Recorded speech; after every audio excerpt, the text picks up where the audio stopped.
to Baltimore. Teams moved on. The Raiders moved on and did so many deals. And now they have to account for the fact that Maxx Crosby is apparently still on their roster and is going to be on their roster, at least for now. And all of the teams that moved on and made deals thinking they had lost out on Maxx Crosby now are potentially back in the mix for Maxx Crosby if they can figure out a way to make that deal, given all the other deals they have made in the hours since then. It is it is just mind-bending that this trade has fallen through and that everybody goes back to square one and has to figure out where they go from here.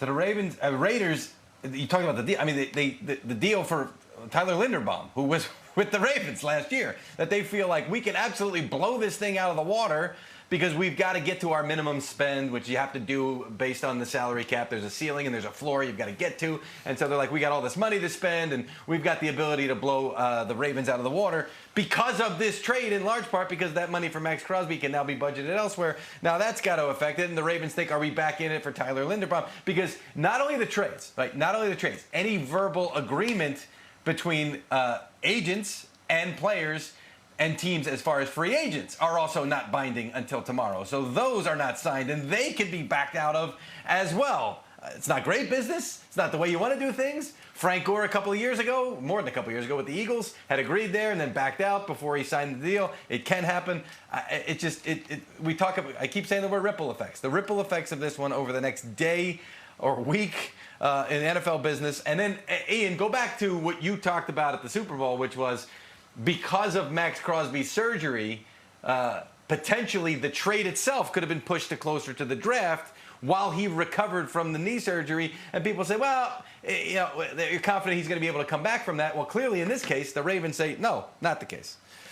Which makes you wonder about everybody's timeline in this, because the surgery, which was on January 7th, wasn't some secret. Mike, everybody knew that Maxx Crosby had meniscus surgery. The thing that people don't know is what is going on right now in the past 35 minutes. So a future Hall of Famer, J.J. Watt, says, wait, what happened with the Maxx Crosby trade? Which is the general reaction. Isaiah Rodgers says, dang, free agency crazy, laughing out loud.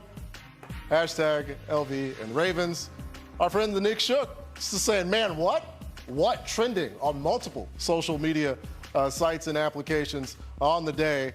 And Ian Rapoport succinctly pointing out, wagging his finger at the entire planet, trades are not official until the league year begins, as Ian reminding everybody more than aware of that right now. And so we've got this recovery timeline, Tom, that's going on. That's been a consistent thing. Is once again, it was a January 7th meniscus repair surgery for Maxx Crosby, who didn't finish the season for the Las Vegas Raiders. We're assuming other teams will be interested, and we've yet to hear at this point, 22 minutes after the Raiders send out the announcement, anything from Baltimore.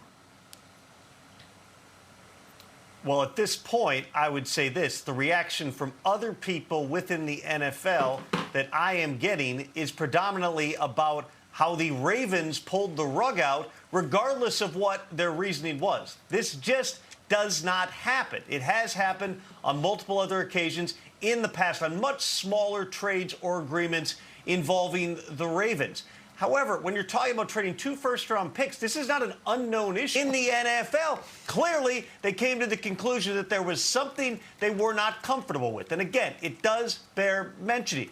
32 teams, 32 doctors, 32 degrees of risk tolerance. What one team might be willing to accept, whether it's in the draft process, a free agent signing, a trade, is something that another team might say, we're simply not going to go there. That's why every year, and we're going through the pre-draft process right now, you'll hear about players having medical flags. There might be 31 teams who say, we won't pass this guy. We won't put a uniform on him. But if one team is willing to do it, then that player is going to play in the NFL. Maxx Crosby is a known commodity with a known injury. Clearly, something happened. He was in Baltimore today, posting on social media, obviously went through a medical process, after which the Ravens, for one reason or another, and again, to your point, we have not heard from the Ravens to this point, the Ravens decided we are not following through with this trade. It does not happen often in the NFL.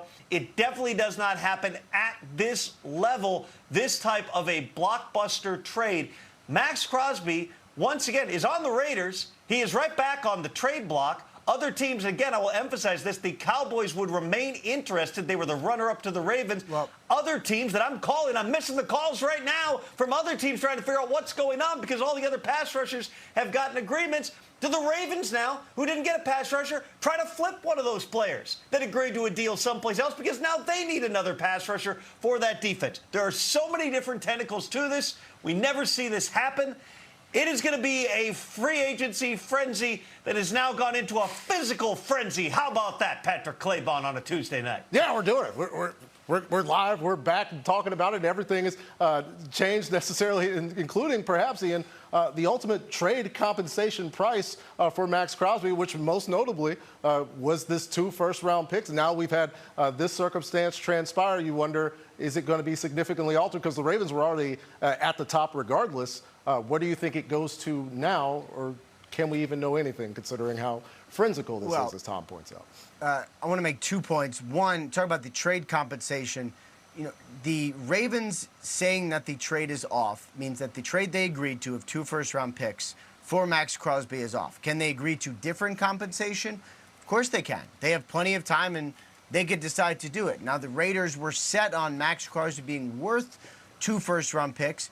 Do they accept less now to complete a trade? Do they say, okay, no, this is a sign that we're going to stay with him? Tom mentioned the Cowboys being potentially interested in Maxx Crosby still.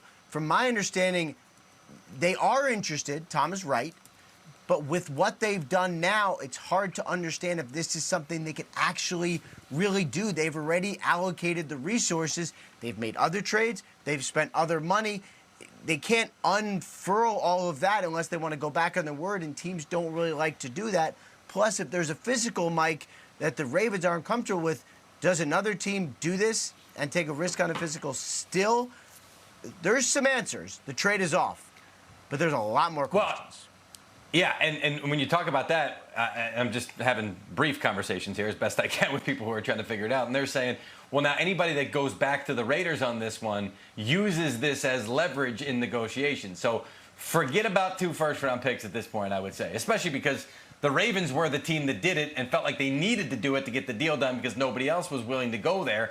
So already that was the benchmark for the other 30 teams. Now you add this failed physical in. And again, it's not like, oh, the Ravens failed physical means 30 other teams are also going to fail. And we cannot possibly make that any clearer at this point. It's just how much risk are you willing to take? And again, teams are going to use that as far as leverage goes in this deal, even not just to protect themselves, but also to get the best possible deal in a potential trade with the Raiders here. And the other, I mean, the other part of this that's still a possibility, I guess, I mean, look, this is fresh and just happening, and everybody's trying to figure it out, is the Raiders were saying, just like the Eagles with A.J. Brown, we're only trading this guy if we get our asking price met.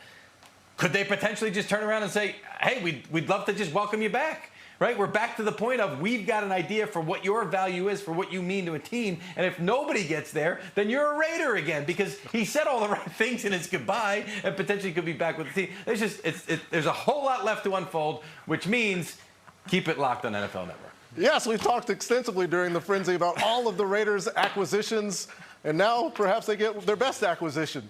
The edge rusher, Maxx Crosby. Thanks to Tom Pelissero, Judy Batista, Ian Rapoport, and Mike Garafolo. We'll be back with more free agency frenzy, as if it could get more frenzical, coming up tomorrow, 10 a.m. Eastern, right here on NFL Network. That's our breaking news from the NFL LA newsroom. Maxx Crosby deal, according to the Raiders, is